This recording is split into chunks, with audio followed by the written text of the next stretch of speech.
ملحوظ رکھیں جب آپ کسی کی مدد کرنے جا رہے ہوں تو صرف اللہ کی رضا کو ہی ملحوظ رکھیں. جب آپ کسی سے صلے کی توقع رکھیں کہ کل یہ میرے کام آئے گا تو آج آپ کو اس کی مدد کرتے ہوئے راحت اور قلبی مسرت اور حقیقی خوشی نصیب نہیں ہوگی. اور دوسرا، جب کل آپ کی توقع کے مطابق وہ پورا نہیں اترے گا تو پھر آپ کو اس سے تلخی بھی ہوگی.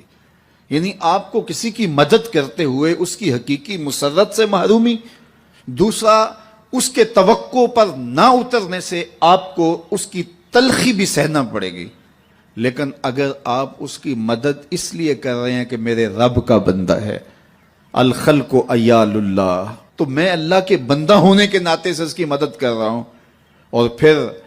آپ کو اور سرور بڑھ جائے گا کہ میں اس کی مدد اس لیے کر رہا ہوں کہ یہ میرے حضور کا غلام ہے، بس یہی آپ کی ترجیح ہوگی، تو پھر آپ اس کی مدد کریں گے تو کوئی اس سے آپ کی مستقبل کے اندر توقع وابستہ نہیں ہوگی. تو آپ کو پھر اس کی مدد کرتے ہوئے اللہ تعالیٰ جل شانہ تسکین عطا کر دے گا. اچھا، نفس بڑا ظالم ہے، یہ شامل ہوتا ہے کہ آپ یہ کام کرنے جا رہے ہیں تو چلو تھوڑی سی تشہیر بھی ہو جائے. حضور علیہ السلام نے فرمایا جس شخص نے کوئی کام دکھلاوے کے لیے کیا، اللہ اکبر، اللہ تعالیٰ جل شانہ اس کے معاملے لوگوں کو دکھا دیتا ہے. جو دکھلاوے کے لیے، ظاہریت کے لیے کام کرتا ہے، پھر اس کے عیوب ظاہر ہوتے ہیں اور لوگوں کے سامنے آتے ہیں. ہم کتنے لوگوں کو ایسا دیکھا ہے کہ پھر وہ لوگوں کی نظروں کے اندر رسوا ہو جاتے ہیں، ان کے ایسے امور لوگوں کے سامنے آتے ہیں. تو اس لیے مجھے بھی اور آپ کو بھی یہ چاہیے کہ اپنے عمل کے اندر کبھی بھی ریا پیدا نہ ہونے دیں. جب کسی کی مدد کریں، کسی دکھیے کے کام آئیں تو اللہ کی رضا ہمیشہ ملحوظ رکھیں، اور وہ کسی ذاتی تشہیر کے لیے اور ذاتی مقصد کے لیے نہیں بلکہ رضا الہی کے لیے آپ کا وہ عمل ہوگا تو زندگی نور علی نور ہو جائے گی. اللہ کے محبوب علیہ السلام نے خاص طور پہ جب آپ کسی کی مالی مدد کرتے ہیں تو اس میں اس انداز سے مدد کرنے کی تلقین ارشاد کی کہ فرمایا وَرَجُلٌ تَصَدَّقَ بِصَدَقَةٍ فَأَخْفَاهَا حَتَّى لَا تَعْلَمَ شِمَالُهُ مَا تُنْفِقُ يَمِينُهُ، کہ جو شخص صدقہ کرتا ہے اور اتنے مخفی انداز میں صدقہ کرتا ہے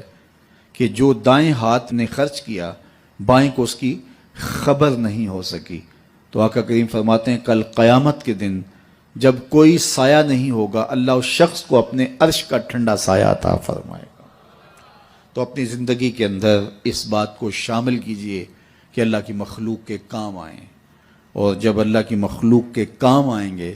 تو یہ آپ کے باطن کی تسکین کا سبب ہوگا اور قرار جاں کا ذریعہ بنے گا اور حضور کی خوشنودی آپ کو نصیب ہوگی. میرے والد گرامی رحمت اللہ تعالی علیہ فرمایا کرتے تھے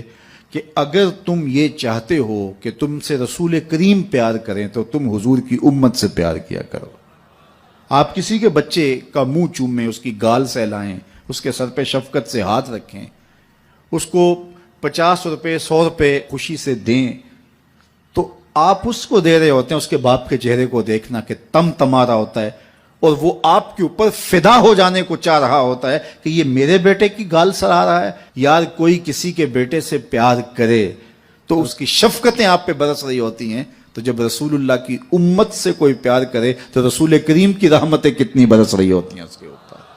اس لیے حضور کی امت سے پیار کرو. اللہ کے محبوب علیہ الصلوۃ والسلام کو اپنی امت سے اتنا شدید پیار تھا، اتنا شدید پیار تھا کہ فرمایا کہ اگر تمہارے پاؤں میں کانٹا بھی چبھ جائے تو اس کی تکلیف بھی مجھے ہوتی ہے.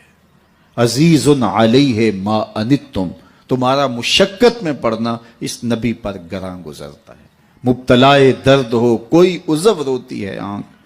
کس قدر ہم درد سارے جسم کی ہوتی ہے آنکھ. تو آئیے میں اور آپ اس بات کو اپنے اندر اتار لیں کہ ہم حضور علیہ السلام کی امت کے ساتھ اور اللہ کی مخلوق کے ساتھ رویہ